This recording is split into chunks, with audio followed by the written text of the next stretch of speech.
Gents നമ്മുടെ offer കുർത്തിയിൽ next വരുന്നത് ഇത് ഒറിജിനലായിട്ടും ആട്ടോ. ഇത് ഞാൻ കാണിക്കുമ്പോൾ എപ്പോഴും പറയാറുണ്ട്, മെറ്റീരിയൽ കൂടിയ ഫാബ്രിക് കാണുമ്പോൾ ഇച്ചിരി ഇങ്ങനെ തിന്നായിട്ടുള്ളൊരു ഫീൽ വരുന്നെങ്കിൽ ഇത് കൂടിയ ഫാബ്രിക്കാണ്. അപ്പോൾ അത് ഓക്കെ ആയിട്ടുള്ളവർ എടുക്കണം കേട്ടോ. പക്ഷേ ഭയങ്കര സ്റ്റാൻഡേർഡ് ലുക്കാണ്. ഈ ഒരു കൂടിയ ഐറ്റംസ് യൂസ് ചെയ്യുന്നവർക്കറിയാം, നമുക്ക് ഇട്ട് കഴിഞ്ഞാൽ കാണാൻ ഒരു പ്രത്യേക ഫീലാണിതിന്. കാണാനും ഇടാനും ഒക്കെ നല്ല കേട്ടോ. അതിൻ്റെ പ്രിൻറ്റിൻ്റെ കാര്യം ഞാൻ പറഞ്ഞത്, ഇതിലിങ്ങനെ സ്പ്രെഡ് ടൈപ്പ് പാറ്റേണിലാണ്. പിന്നെ ചില സ്ഥലത്ത് തെളിച്ച് കൂടുതലും ചില സ്ഥലത്ത് തെളിച്ച് കുറവും. അത് ഒറിജിനലെല്ലാം അങ്ങനെ തന്നെയാണ് വരിക.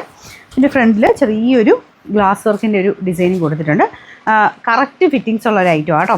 പിന്നെ നമ്പർ ഞാൻ കൊടുത്തേക്കാവേ. 860 വരെ നമുക്ക് ഓഫർ പ്രൈസ് 500 രൂപയുള്ളൂ. 500.